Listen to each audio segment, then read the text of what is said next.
வங்கத்தில் புகழ்பெற்ற வழக்கறிஞராக திகழ்ந்த ஜானகிநாத் போஸ் பிரபாவதி தேவி தம்பதியின் 9வது குழந்தையாக பிறந்த சுபாஷ் சந்திர போஸ் முன்னாள் பிரதமர் ஜவஹர்லால் நேருவை விட 8 வயது இளையவர். இவர் சிறு வயதிலிருந்தே விவேகானந்தர் போன்றோரின் ஆன்மீக கொள்கைகளை ஆர்வமுடன் படித்தும் வந்தார்.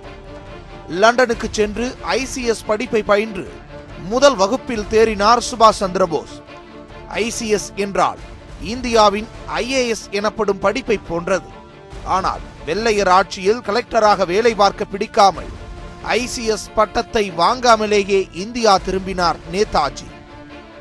தாயகம் வந்த சுபாஷ் சந்திர போஸ் காங்கிரசின் கொள்கைகளில் பிடிப்பு ஏற்பட்டு CR தாஸ் மூலம் அக்கட்சியில் இணைந்தார்.